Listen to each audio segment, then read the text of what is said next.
पहले से ही कोरोना महामारी से जूझ रहे हैं लोगों के सामने और एक मुसीबत खड़ी हो गई। विश्व के करीब 15 देश में मंकीपॉक्स नाम के वायरस ने लोगों की चिंता बढ़ा दिया है।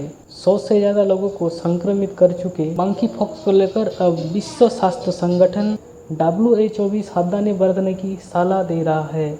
भारत में अभी तक इस बीमारी का एक भी केस सामने नहीं आया है, लेकिन इस बीमारी को लेकर यहाँ सतर्कता बरती जा रही है। इतना ही नहीं, भारत के विशेषज्ञ इस बीमारी से ना डरने की सलाह दे रहे हैं। विशेषज्ञों का मानना है कि ये बीमारी नई नहीं है, बल्कि अफ्रीका जैसे देश में लंबे समय से इसका आउटब्रेक होता रहा है। इतना ही नहीं, मंकीपॉक्स जैसे बीमारियों को नियंत्रित करने में भारत पहले भी सफल रह चुका है। इसका फायदा इस बीमारी को फैलने से रोकने में मिल सकता है।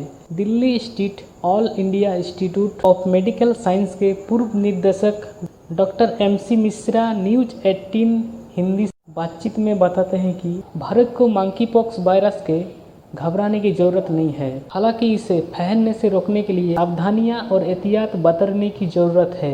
भारत आज से 40 साल पहले स्मॉल पॉक्स जैसी बीमारी को नियंत्रित कर चुका है और भारत में आज चिकन पॉक्स और स्मॉल पॉक्स जैसी बीमारी का खतरा न के बराबर है। वही ये मंकीपॉक्स भी स्मॉल पॉक्स की फैमिली का ही वायरस है। मंकीपॉक्स में स्मॉल पॉक्स की वैक्सीन हो सकती है कारगर। डॉक्टर मिश्रा कहते हैं कि सबसे खास बात है कि स्मॉल पॉक्स के परिवार से जुड़ा होने के नाते मंकीपॉक्स की रोकथाम इलाज के लिए स्मॉल पॉक्स की वैक्सीन का लाभ उठाया जा सकता है। अनुमान है कि स्मॉल पॉक्स की वैक्सीन मंकीपॉक्स पर 80 से 85% तक कारगर हो सकता है। अब स्मॉल पॉक्स की वैक्सीन को इस्तेमाल को लेकर विश्व में कई जगह पर मेडिकल क्षेत्र से जुड़े विशेषज्ञ चर्चा भी कर रहे हैं। हालांकि इसके इस्तेमाल पर WHO CDC को फैसला लेना है। वहीं भारत में केंद्रीय स्वास्थ्य एवं परिवार कल्याण मंत्रालय NCDC और ICMR मिलकर निर्णय लेंगे। भारत में स्मॉल पॉक्स के प्रति इम्यूनिटी। डॉक्टर मिश्र कहते हैं कि भारत 1979 में स्मॉल पॉक्स फ्री घोषित कर दिया गया था। इससे पहले तक यहाँ के लोगों को स्मॉल पॉक्स की वैक्सीन लगाई जाती थी। इस साल से पहले पैदा हुए सभी लोगों को वो वैक्सीन नहीं लगी। यही वजह है कि आज यहाँ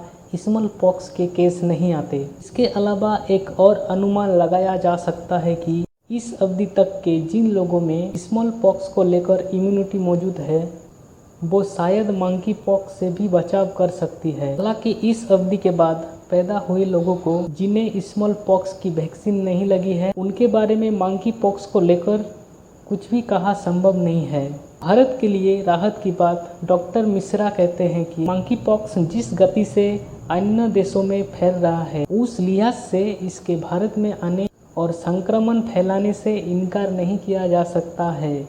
आने वाले समय में भारत में इस बीमारी के मामले देखने को मिल सकते हैं, लेकिन चिकन पॉक्स और स्मॉल पॉक्स जैसी बीमारियां को वैक्सीन के माध्यम से खत्म कर चुका भारत मंकीपॉक्स के लिए भी इसका इस्तेमाल कर सकते हैं। भारत के टीकाकरण अभियान में भी अभी स्मॉल पॉक्स की वैक्सीन शामिल नहीं है, लेकिन अगर जरूरत पड़ी तो किया जाना संभव है। लिहाजा भारत में इस बीमारी को लेकर अभी पैनिक की जरूरत नहीं है। भारत का स्वास्थ्य मंत्रालय और मेडिकल क्षेत्र से जुड़ी बड़ी संस्थाएं इस पर नजर बनाए बैठे हैं।